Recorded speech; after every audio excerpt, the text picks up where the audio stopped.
अहमदुहु व नुसल्ली अला रसूलिहिल करीम। वाजिब एहतराम मुअज़्ज़ज़ सामीन व नाज़रीन, आज की इस मुख्तसर वीडियो में हम नज़र बद के ऊपर बात करेंगे। नज़र का लग जाना ये बरहक है और ये ज़माना कदीम से लोगों का एतकाद है कि नज़र लग जाती है। इसलिए याकूब अलैहिस्सलातु वस्सलाम ने अपने बेटों से फरमाया था कि जब तुम मिस्र के अंदर दाखिल हो तो एक दरवाजे से दाखिल ना होना, कहीं तुम्हारी जवानी को, तुम्हारे कद काठ को, तुम्हारी खूबसूरती को देख के कोई नज़र लगा दे। इसी तरह अरब के अंदर भी कुछ लोग मशहूर थे जो शर्तिया नज़र लगाते थे, पक्की ठक्की।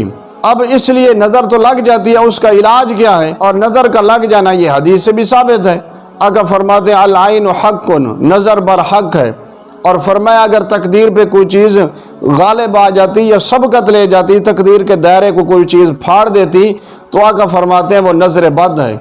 इसलिए आका की दूसरी हदीस में है जिसका मफहूम है कि नज़र ऊँट को हांडी तक ले जाती है और इंसान को कब्र तक ले जाती है। तो नज़र जो है ये बरहक है, लग जाती है। इसलिए अरब वालों ने वो मशहूर लोग इकट्ठे किए थे जो नज़र के अंदर मशहूर थे, जो नज़र लगाने में जो है वो ज़माने भर में मशहूर थे। उन्होंने उनको बुला के नबी करीम सल्लल्लाहु अलैहि वसल्लम के सामने बिठाया कि आप इनको नज़र लगाओ। इसलिए अल्लाह ताला ने कुरान पाक की आयत नाज़िल फरमाई, वइन यकादुल्लज़ीना कफ़रू लयुज़लिकूनका बिअबसारिहिम लम्मा समिअ ज़िक्र व यक़ूलूना इन्नहु लमजनून, कि आपको घूरते ऐसे हैं जैसे अपनी नज़र बद से वो तुम्हें गिरा देंगे। तो नज़र बद का जिक्र है, तो नज़र जो है ये बरहक लग जाती है। अब जब नज़र लग जाए तो उसका इलाज क्या है? उसके दो इलाज हैं।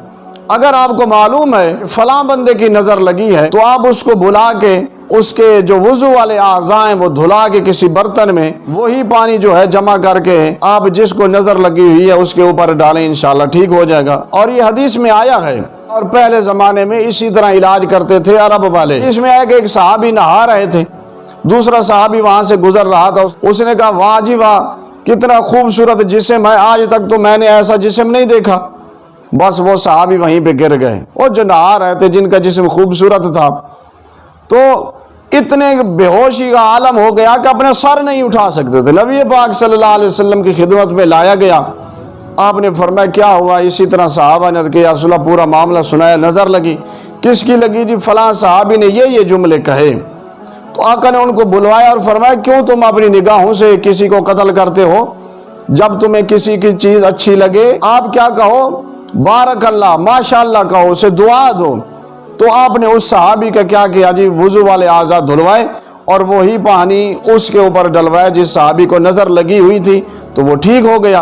अब एक इलाज तो ये है और ये अरब में करते थे लोग। इसलिए नबी पाक सल्लल्लाहु अलैहि वसल्लम की हदीस में मिलता है कि जब तुम्हारी नज़र लग जाए और तुम्हें धोने का हुक्म दिया जाए तो तुम धो दिया करो वुज़ू वाले आज़ा। ये हदीस में मिलते हैं अल्फाज। लेकिन इसका एक दूसरा इलाज ये है कि पता नहीं आपको कि किसने नज़र लगाई है। तो फिर हसन बसरी रहमतुल्लाह अलैह फरमाते हैं ये आयत सूरह कलम की आखिरी आयत, वइन यकादुल्लज़ीना कफ़रू लयुज़लिकूनका बिअबसारिहिम लम्मा समिअ ज़िक्र व यक़ूलूना इन्नहु लमजनून। हसन बसरी फरमाते हैं इसका दम करो, इंशाअल्लाह जिसको नज़र लगी हुई है वो ठीक हो जाएगा। इसी तरह आखिरी दो जो सूरतें हैं कुरान पाक की, सूरह फलक, सूरह नास, इनका भी बंदा अपने ऊपर दम करता रहे। इसलिए उलमा लिखते हैं फजर की नमाज के बाद जिस बंदे ने सूरह फातिहा पढ़ी और सूरह फलक और सूरह नास पढ़ के अपने ऊपर दम करता रहता है, उसके ऊपर ना नज़र असर करती है ना जादू असर करता है, कुछ भी असर नहीं करता। अपना इलाज खुद किया करो, दुकानदारों के पास ना जाया करो। ये जो दुकानदार है, मेरा मकसद ये जो दुकानें चला रहे हैं, तुझे फलां हो गया, फलां हो गया, फलां हो गया, लोगों को खामखा अवहाम में, वहम में, इश्कालात में डालते हैं। अपने ऊपर खुद दम किया करो, इंशाअल्लाह अल्लाह सेहत दे देंगे।